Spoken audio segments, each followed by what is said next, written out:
Salut, c'est les Inrocks. Aujourd'hui, on est Rédacteur en chef de Click.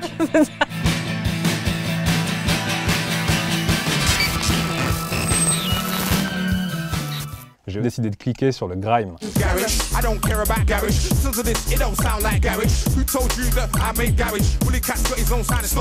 Alors le grime, c'est une musique assez particulière qui est née au début des années 2000 en Angleterre. Ils ont inventé un genre musical de rap très syncopé qui aujourd'hui est popularisé par des gros artistes comme Skepta,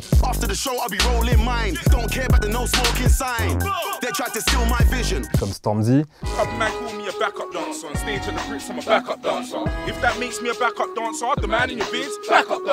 mais qui au début est né sur des radios pirates à Londres. Il y avait une cassette pirate notamment qui était très importante au début des années 2000 sur laquelle on voyait Dizzy Rascal et Crazy Titch, donc deux rappeurs de grime rivaux qui s'embrouillaient à la fin d'une session assez dingue.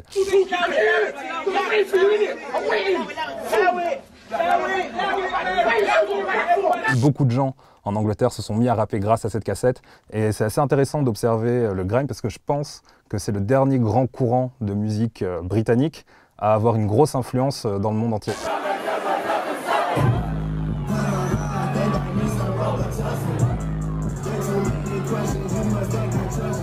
Je clique sur Alex Cameron qui sort son deuxième album le 8 septembre. Il s'appelle First Witness.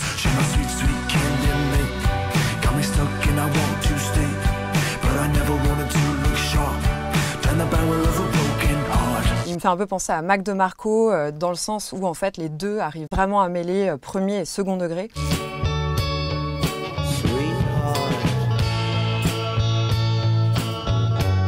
À la fois sur scène, dans leur façon de développer en fait un personnage et dans leur façon aussi de sortir des textes et des musiques qui sont vraiment très émouvantes. Alors mon morceau préféré d'Alex Cameron, il s'appelle Marlon Brando.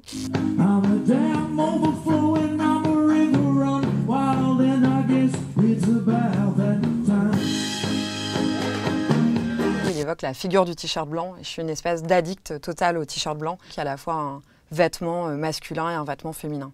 Alors je clique et je surclique sur Damso. Damso pour moi c'est la révélation musicale de cette année. Le monde est à toi et moi, mais peut-être que sans moi le monde sera à toi et peut-être qu'avec lui le monde sera à bout et c'est peut-être mieux ainsi, mes sentiments dansent la Macarena. Il apporte vraiment quelque chose de très nouveau par rapport au rap francophone et il a un talent incroyable, même si ses paroles peuvent parfois sembler banales, il faut plusieurs lectures pour comprendre tout le sens qu'il met dedans. Même dans son rap, il arrive à chanter et à être assez impressionnant là-dedans. Avec de l'autotune, ça passera peut-être mieux. Je ne veux plus de toi, je ne veux plus de toi, je ne veux plus de toi, je ne veux plus de toi. C'est un mec qui a que 25 ans, donc à partir du moment où il a fait 2 albums de cette qualité et qu'il a seulement 25 ans, ça laisse augurer du meilleur. Et j'avais pas ressenti ça depuis Booba, donc je lui souhaite le même destin. Je clique sur Angus et Julia Stone qui sortent un nouvel album.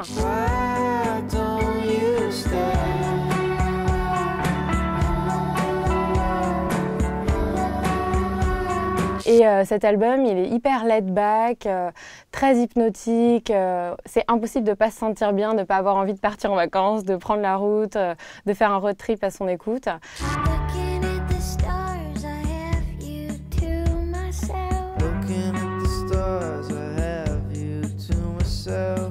Je clique sur Ali Danel. Petite fourmi, sache que tu es la bienvenue sur mon corps de végétarien. Un jeune artiste qui vient de sortir sa première mixtape via le label de La Souterraine. Il rend hommage en 10 chansons à la chanson francophone métissée. Et il y a une chanson magnifique qui clôture la mixtape qui s'appelle La nuit qui vient. Et pour moi, c'est la chanson de la rentrée. Je clique sur IBI.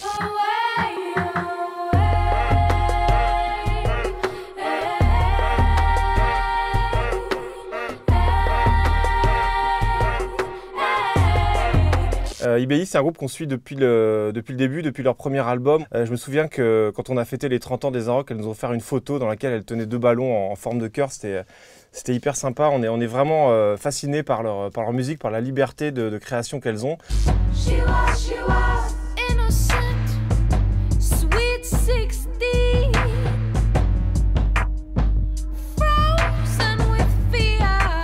quand on pense où la musique française était il y a une vingtaine d'années. Aujourd'hui, on est quasiment dans le futur avec ces deux jeunes filles, Lisa et Naomi, et on est vraiment très fans de ce groupe. Je clique sur David Lynch, à la fois pour la 3e saison de Twin Peaks et pour l'ensemble de son œuvre. Il a 75 ans et on pensait que le cinéma ou les séries télé, c'était terminé. Et puis là, bam, 3e saison de Twin Peaks. Really?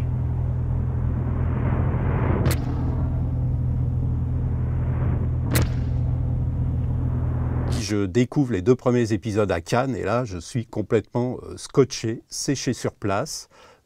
C'est simple, c'est ce que j'ai vu de plus fort, de plus beau, de plus puissant à Cannes.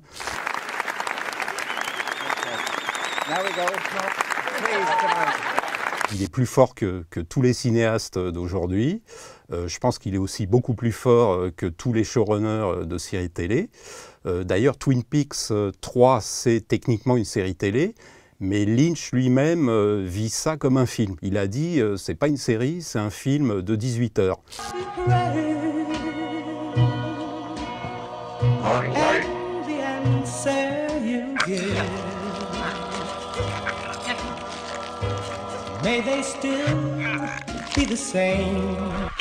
Quelle est la différence entre Twin Peaks et la plupart des séries télé?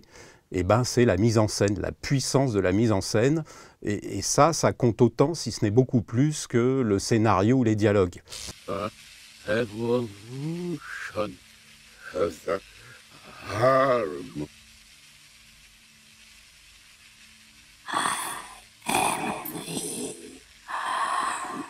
J'ai décidé de cliquer sur Nardoire. C'est un journaliste canadien qui a commencé à la fin des années 87 avec une toute petite radio confidentielle de Vancouver, qui aujourd'hui a des centaines de milliers de followers sur YouTube et sur Instagram. Et tout ça, c'est grâce à son look, tout d'abord, parce que quand on est face à Nardoire, c'est difficile de le manquer. Il s'habille avec des couleurs assez flashy, on dirait un peu un personnage de dessin animé. Et les artistes auxquels il est confronté sont un peu surpris au tout début quand ils le rencontrent. Ils se disent qui c'est ce mec qui arrive avec son look chelou. Et au final, ils sont complètement pétrifiés au moment où il leur sort des faits sur leur vie qui sont ultra recherchés. C'est quelqu'un qui travaille énormément ses interviews. La première fois qu'il rencontre Pharrell, il lui sort un énorme vinyle, un truc que Pharrell avait l'habitude d'écouter quand il était adolescent. Can you tell me about the importance of Carl Sagan and the music of the cosmos? I cannot believe you have this in album form. C'est à ce moment-là un peu que Nardoire a été validé par la pop culture d'aujourd'hui. I'm blown away right now. I can't believe you have this on wax. I'm blown away.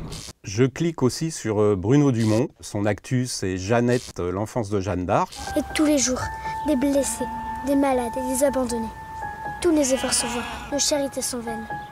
La guerre est la plus forte à faire la souffrance. Il reprend le mythe de Jeanne d'Arc. Il fait jouer des actrices, des débutantes, des gamines de 7-8 ans. Le texte, c'est un texte de Charles Péguy. La musique, c'est la musique d'un certain Igor. Alors ça ressemble à la fois à de l'opéra rock, à du heavy metal et à de la variété française 70s. Je m'en vais pour de bon dans la bataille humaine. Et il y a des chorégraphies de couplets. On se dit, oh là là, mais qu'est-ce que c'est que ce truc, ce salmigondi, ce truc de ouf, ça a complètement se casser la gueule. Et en fait, pas du tout. Il arrive à en tirer un truc hyper cohérent, parfois très émouvant. Tout ça procède d'une audace et d'une liberté qui me font penser justement à David Lynch, mon autre clic. Et double-cliquer sur eux, c'est vraiment des artistes au sens le plus fort du terme.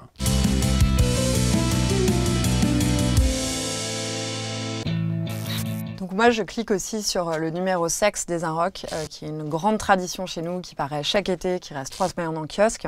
Je le trouve absolument essentiel parce qu'en fait, c'est une façon pour nous d'aborder la société, d'aborder la culture, d'aborder l'artistique par une voix en fait de biais, qui est la voix du cul. C'est toujours un peu sale et à la fois hyper classe.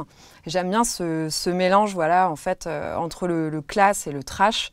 Et c'est, je pense, l'équilibre qu'on essaye chaque année de garder dans ce numéro, sans jamais tomber justement dans la vulgarité, et en essayant toujours en fait de parler plus d'érotisme que de cul au sens rencontre entre deux corps qui ne pourrait vouloir absolument rien dire en fait. Je clique sur un livre de Marie Richeux qui s'appelle Climat de France. Alors les auditeurs de France Culture la connaissent surtout pour sa voix. Là, elle démontre qu'elle a une plume. C'est l'histoire d'un voyage qu'elle a fait à Alger. Et elle se rend compte que devant un bâtiment qui s'appelle justement Climat de France, l'une des plus grandes cités d'Alger, elle ressent une émotion particulière. Ce bâtiment, en fait, est le même que celui où elle a grandi à Meudon-la-Forêt, où elle a passé son adolescence. Et ce roman, en fait, c'est un voyage entre Paris et Alger, un voyage entre deux pays, une histoire à la fois troublée, entre plusieurs trajectoires. Finalement, elle raconte notre histoire commune des deux côtés de la Méditerranée. C'est un bouquin qui est hyper bien écrit, qui est très beau à lire, qui est très émouvant. Et je pense que ça en dit beaucoup de la France d'aujourd'hui. Je clique sur l'équipe de football de Naples. Aux Arocs, on a toujours été fans de football. On a fait des couvertures avec Eric Cantona, on a fait des couvertures avec Lilian Thuram. Et on nous demande toujours si le football fait partie de la culture. Pour nous, bien évidemment. Et quand on pense à Naples aujourd'hui, c'est le plus beau jeu d'Europe. C'est un jeu d'attaque, un jeu en triangle avec des joueurs comme Lorenzo Insigne, comme Marek Hamsik, comme Mertens, un joueur belge qui est vraiment excellent. Et quand on voit jouer Naples, c'est vraiment de l'art, quoi. C'est sublime, c'est un jeu d'attaque. Le coach s'appelle Maurizio Sarri. C'est un peu une sorte de Bielsa à l'italienne qui met des jeunes toutes berzingues devant. Et on est vraiment fan de Naples ici aux Arocs.